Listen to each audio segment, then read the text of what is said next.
Hello, wonderful people. You're welcome to my channel. I am so glad to have you join me in this space, right?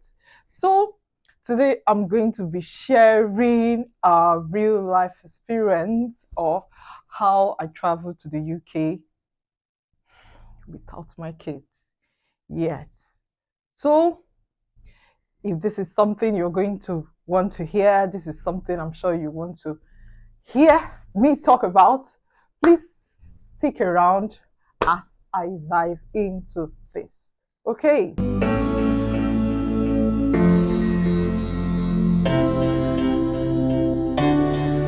In life, there are times we have to make some choices. We'll be faced with a situation to make choices. And the truth is that either of those choices that is going to be a struggle, it's not going to be easy.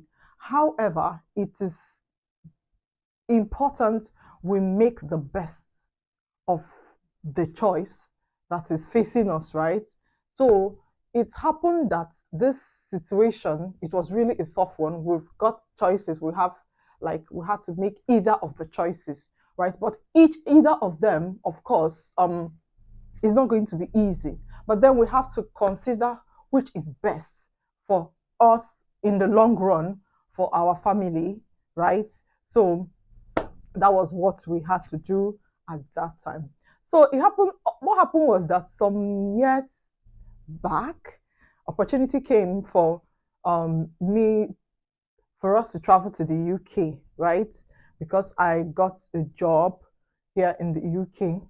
So I had to. We had, of course, the choice was that okay, this is it, this is it. All of us, we have to just start going to the UK because, of course, it came with a dependent visa, and or should I go alone? Then my husband and my kids join later, right? So, but then we choose the later one because of why we considered some factors. We were not ready. That is just the truth. We were not ready to travel together as a family at that point in time.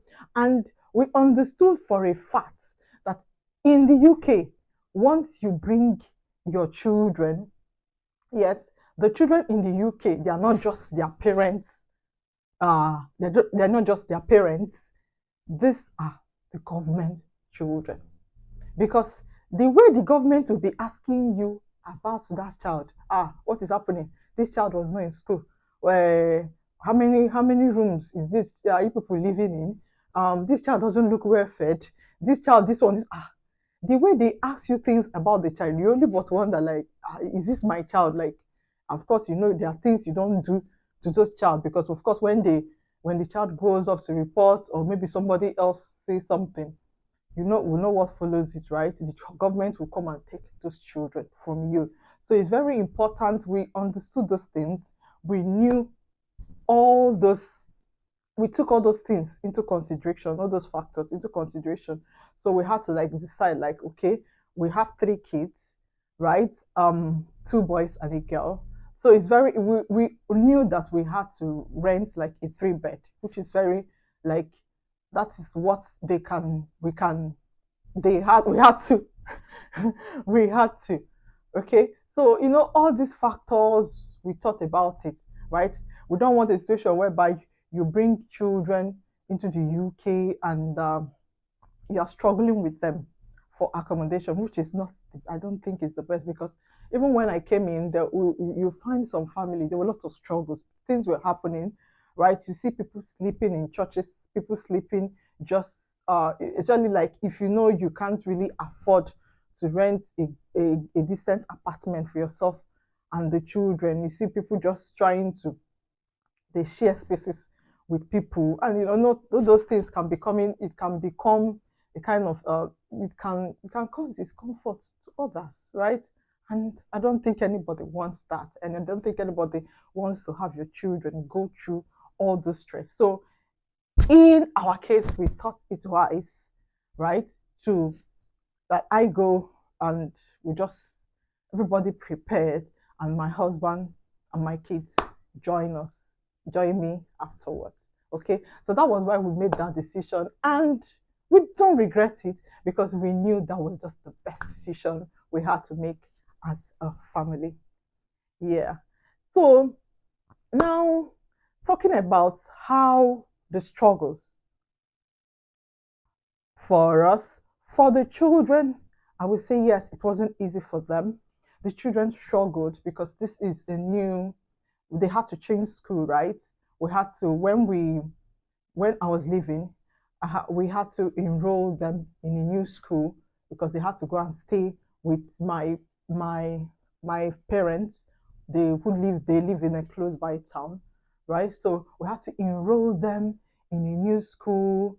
They are just, they left their old school where they have been, where they have been all their lives, right? And then my our youngest child, he was 4. Okay, so then we had the 4, 6, and 8. So it wasn't just easy for them, or right. So, but the house, they are going to stay there without their parents. Though of course they are living with grandmas, aunties, and some other people that are in the house, right? But then it's not the same thing. Of course, just when you're with your parents, there are things, because if you my children are very inquisitive.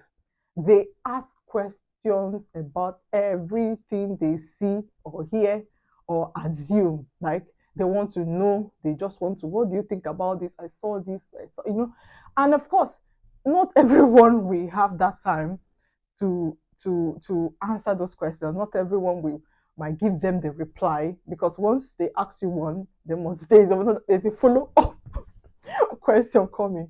So at times I know that is a struggle for them, and just everything, the whole structure of the place. Because yes, in our house we have a way we do our things, but here, of course, coming to their grandparents' house, they just change in routine how things are done there. So everything just took them, of course, some time to adapt. Right, it was a struggle for them. Then myself, on arrival to the UK, to oh, it was a struggle for me, because this is just really my first time of staying away from my children for this long time. Like, this is really not easy. It's really not easy for me. Most times I'm just thinking like, okay, what are they doing? Are they coping well? Is things, I don't know. I was just concerned, and then faced with what is happening in the new country where I am in, the adjustments phase, when there's a settling in me trying to settle in, it wasn't easy, I must say. But then I was just favored. I was just favored. God just was just having making way for me. So even though it was a struggle, but then here we are. Yeah. Then for the adaptation, right? How everyone was able to adapt. For the children, what helped them to adapt quickly in that place where they were is the fact that the house before now, they used to visit that house for holiday. They usually come like when there's a school holiday break. They come to the house, they spend some weeks, right? So they're already used to the house, the people, and well, I think it helped them to adapt. They already knew everywhere around that house, right? Then again, we make video calls, okay, and which I try as much as possible to follow up on their schoolwork, their school activity. They usually give them homework like every day. A day they give each child like 3 homework subjects, homework to do. This is the case is actually different here in the UK, where um, they barely get them to do homework. Sometimes the child gets home once a week, or even once, maybe in a homework to be submitted in 2 weeks' time. Stuff like that. They don't do it. Unlike in back in Nigeria, the children, like, if you are coming back from school, be sure to see the children, when the children are coming back to school, to be sure that they are coming back with homework. So we already have time for our homework. where the children do their homework. So that's the must. So I always follow up to make sure that the homeworks are done, the homework we are done promptly, and the school activities that the children are involved and everything they need to just be part. We just try to make sure and that there's nothing lacking for them. And also we try to um contact their teachers, their school teachers, to be sure that there's no concern with the children and everything. Yes, no, we tried as much as possible to be there with them, for them, even though we were away.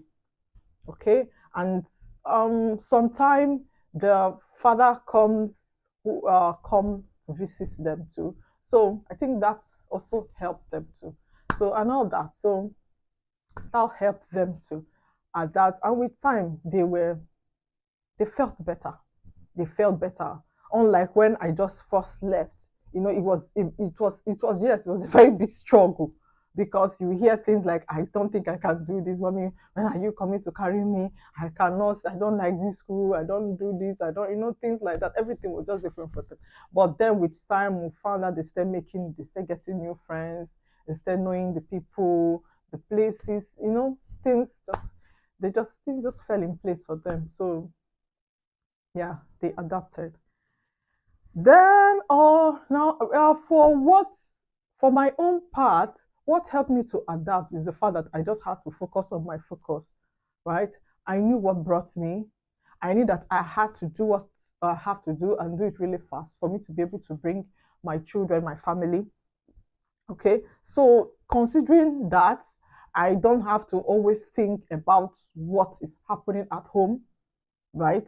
Because I know that, with the thought of all those things, it have a way of just stabilizing me, right? So I just try to take myself away from such thoughts and just be in the moment where I was, and that was just it. And with God helping me, I try to just manage, and no, not manage.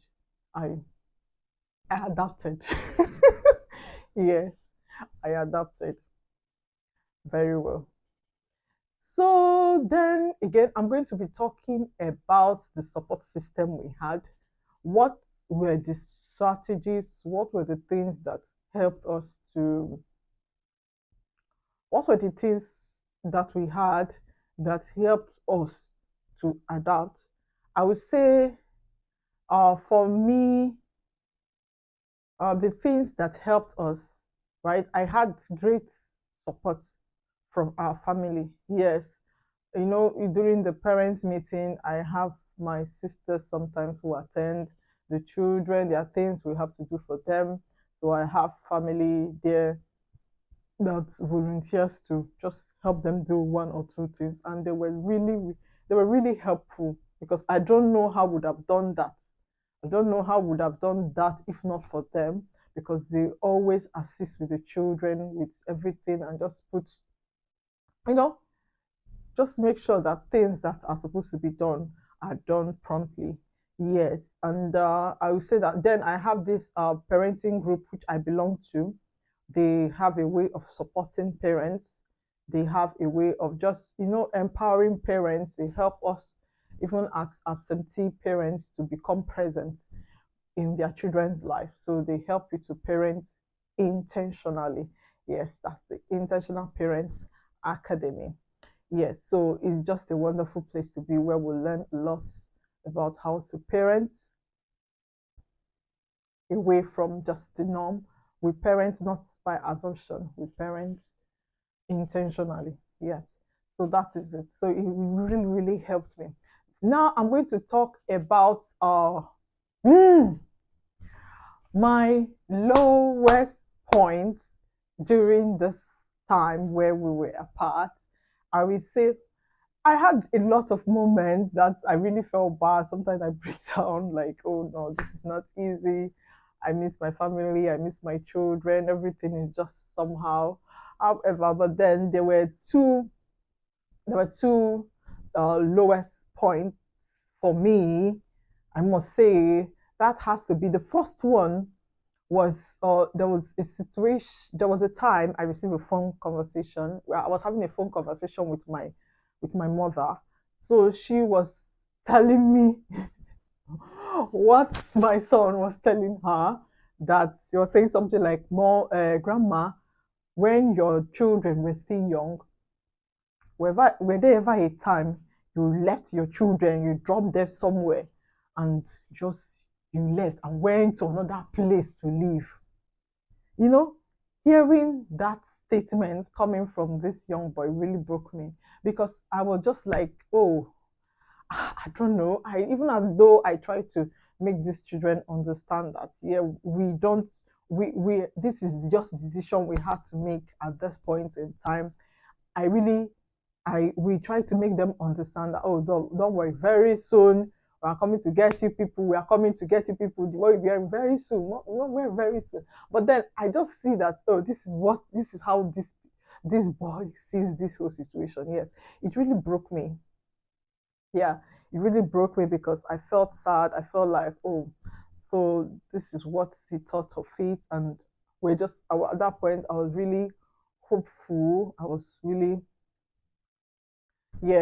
hopeful and wishing that this time comes passes away, because it was really a tough one for us, both for us, the parents, and the children.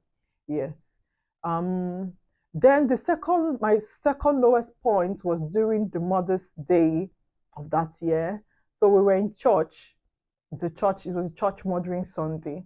So the children wrote some love notes to their mothers, right? So they read it, them. So it was so lovely. It was really lovely. It was emotional. They read those beautiful notes to their mother, what they love about their mother, the things they admire, their strengths, even though some of them mentioned the weaknesses and all that. So, but then the whole thing was so beautiful. It was really an emotional moment for me, right? Because it got me thinking about my children. I was just there, and the children were just amazing in what's in their piece they wrote, in all this. It was so beautiful. So I was so emotional also. But then I really broke down. I really broke down because I was just thinking about my children. I was just wishing they were here. I was wishing, yes, they were there. you know so yes, those were my very low moments. Yes. So, but afterwards, that's those tough time, I tell you, even though it was just for about a year that we were not together. But then that is just it. We are back together as a family. And yes, and when I would tell you for sure, that was the best decision for us at that point in time. We don't regret it to today. We believe that we made the best decision for ourselves as a family. And we are happy now. We're happy how things are happening, and we look forward for a greater future together.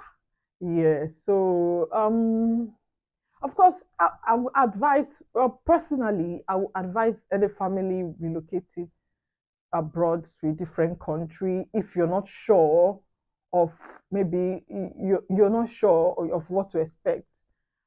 I will personally advise maybe one person go first and see what it holds, prepare, and bring the rest of the family. Unless you're sure you have people there, like you to the place you're going to, you have where to stay with your all the children, especially when you have a big family, right?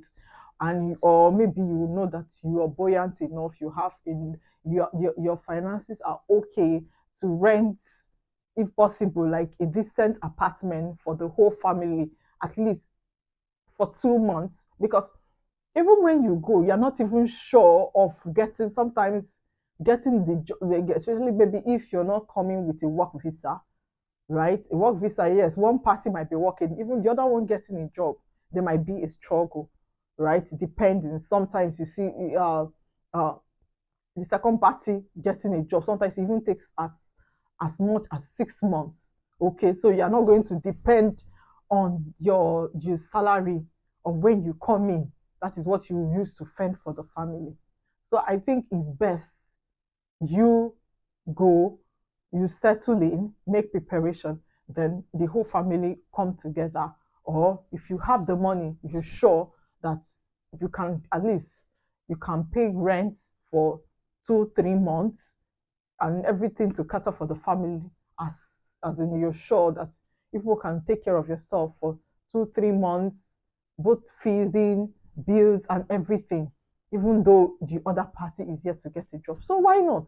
Of course, I know families that have they relocated together, everybody together, that they were able, of course, even though one party didn't get a job at the time, they still had a means of, you know, getting money and just settling their bills and paying rent and doing all the stuff, right? So, but it just depends on what is your situation at that time. So, but then for us, our situation at that time, we couldn't handle it, right? So we just had to make the decision that is best for us. Yes, so that is the end from here. So if you've been watching this up until this point, please do well to like this video. Yes, please give it a thumbs up, share our video, subscribe to this channel. Please, yes, we really appreciate that from you. So that is it. I will see you next time. Till then, bye.